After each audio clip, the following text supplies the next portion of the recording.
حضور اپنے حجرے سے برآمد ہوئے تو آپ نے دیکھا مسجد نبوی کے کونے میں صحابہ بیٹھے ہیں، قرآن کا مذاکرہ کر رہے ہیں۔ مذاکرہ ایک ہوتا ہے درس، ایک شخص بول رہا ہے دوسرے سن رہے ہیں، یہ نہیں، مذاکرہ آپس میں۔ حضور کے چہرے پر بشاشت کے آثار ظاہر ہوئے۔ آپ چل کر آئے، آپ نے ایک سوال کیا عجیب، الستم تشہدون، کیا آپ لوگ اس کی گواہی نہیں دیتے اللہ الہ الا اللہ وانی رسول اللہ وہذا القرآن جاء من عند اللہ، کیا آپ لوگ اس کی گواہی نہیں دیتے کہ اللہ کے سوا کوئی معبود نہیں اور میں اللہ کا رسول ہوں اور یہ قرآن اللہ کے پاس سے آیا ہے؟ جواب کیا تھا؟ بلا یا رسول اللہ، بلا یا رسول اللہ، بلا یا رسول اللہ، اللہ کے رسول کیوں نہیں، ہم گواہی دیتے ہیں۔ اب فرمایا جس کے لیے میں نے یہ حدیث سنائی، فاستبشروا، خوشیاں مناؤ، جیسے ہم نے دوسرا جو تھا سورہ یونس کی آیات، فَبِذَلِكَ فَلْيَفْرَحُوا، خوشیاں مناؤ، جشن مناؤ اس قرآن پر، فاستبشروا، تو بشارتیں حاصل کرو، فإن هذا القرآن طرفه بأيديكم وطرفه بيد اللہ، اس قرآن کا ایک سرا تمہارے ہاتھ میں، ایک سرا اللہ کے ہاتھ میں۔ تو فرمایا هو الذکر الحکیم، جو قرآن کہتا ہے ذکر کرو ذکر کرو، کھڑے بیٹھے، سب سے بڑا ذکر قرآن ہے۔ ہم بیٹھ کر ضربیں لگا رہے ہیں، پتہ نہیں کیا کرتے ہیں، کوئی وظائف پڑھ رہا ہے، سب سے بڑا ذکر جسے قرآن الذکر کہتا ہے، انا نحن نزلنا الذکر وانا لہ لحافظون، دی ذکر وہ قرآن ہے، هو الذکر الحکیم وہو الصراط المستقیم۔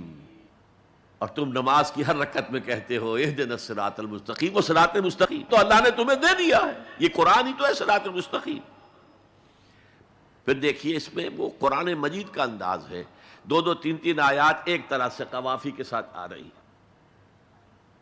هو الذی لا تزیغ بہ الاہواء، یہ وہ شے ہے کہ جس کے ہوتے ہوئے خواہش نفس آپ کو کج نہیں ہونے دے گی، زیغ نہیں آئے گا اس کے ساتھ، اس کے ہوتے ہوئے کبھی کجی نہیں آئے گی تمہارے اندر۔ ولا تلتبس بہ الالسنہ، زبانیں التباس نہیں پیدا کر سکیں گی، قرآن جو ہے اپنی حفاظت خود کرتا ہے۔ ذرا سی الفاظ کی شکل موڑ دی، رائنا کی بجائے رائینا کہہ دیا، قرآن پر ایسا کوئی حملہ نہیں ہو سکتا۔ لا یاتیہ الباطل من بین یدیہ ولا من خلفہ، اس پر باطل حملہ آور ہو ہی نہیں سکتا، نہ سامنے سے نہ پیچھے سے۔ ولا یشبع منہ العلماء، علماء اس قرآن سے کبھی سیری محسوس نہیں کریں گے، کبھی بھی یہ محسوس نہیں کریں گے کہ بس قرآن سے جو لینا تھا ہم نے لے لیا، اب کچھ نہیں رہا۔ پڑھتے رہیں گے پڑھتے رہیں گے پڑھتے رہیں گے، معلوم ہوگا ہر مرتبہ کوئی نئی چیز آ رہی ہے۔ ولا یشبع منہ العلماء، سیری نہیں ہوگی، جیسے آپ کے سامنے آپ نے کھانا کھایا، پیٹ بھر گیا، اب وہ کوئی کہہ بھائی تھوڑا سا یہ، نہیں بھائی نہیں، میرا پیٹ بھر چکا ہے، سیر ہو گئے نا۔ قرآن سے آپ کبھی سیر نہیں ہو سکیں گے۔ ولا یخلق عن کثرت الرد، بار بار کے پڑھنے سے اس پر کوئی باسی پن طاری نہیں ہوگا۔ کوئی اور کتاب دنیا میں ایسی نہیں ہے، ایک دفعہ پڑھ لی، دو دفعہ پڑھ لی، پھر تیسری دفعہ ہاتھ لگانے کو جی نہیں چاہتا، پڑھنے کو جی نہیں چاہتا، سوال ہی پیدا نہیں۔ یہ وہ ہے، پڑھتے رہو گے، اس پر کوئی باسی پن طاری نہیں ہوگا۔ ولا تنقضی عجائبہ، اس کے عجائب کبھی ختم نہیں ہوں گے۔ یہ ہیروں کی وہ کان ہے جو کبھی ختم نہیں ہوگی، غور کرو گے نکالتے رہو گے۔ یہ بنیاد ہے سمندر کی نیچے، جہاں سے موتی ختم نہیں ہو سکتے۔ بڑی سے بڑی کان ہیروں کی، ایک وقت آتا ہے کہ ختم ہو گئے، ہیرے جو تھے نکالنے تھے نکال لیے، نہیں۔ لا تنقضی عجائبہ، هو الذی لن تنتہی الجن اذ سمعتہ حتی قالوا انا سمعنا قرآنا عجبا یہدی الی الرشد فآمنا بہ، یہ وہ کتاب ہے جسے جیسے ہی جنوں نے سنا فوراً کہا ہم نے آج ایک بہت عمدہ کلام سنا ہے، کتاب سنی ہے، تو ہم تو ایمان لے آئے، ایک دفعہ سنا ہے۔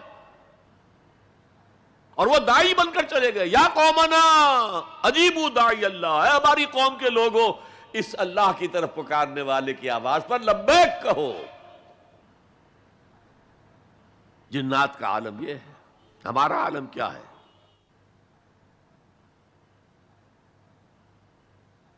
اب 4 جملے جو آئے ہیں وہ اس حدیث کے اندر جو اہم ترین چیز ہے وہ ہے من قال بہ صدق. جس نے کوئی بات اس قرآن کی بنیاد پر کہی اس نے سچ کہا. ومن عمل بہ اجر، جس نے اس پر عمل کیا اس کا اجر محفوظ. ومن حکم بہ عدل، اور جس نے اس کی بنیاد پر کوئی فیصلہ کیا اس نے عدل کیا. اور آخری جملہ کاش کہ اس کا مصداق اللہ مجھے بھی اور آپ کو بھی بنا دے.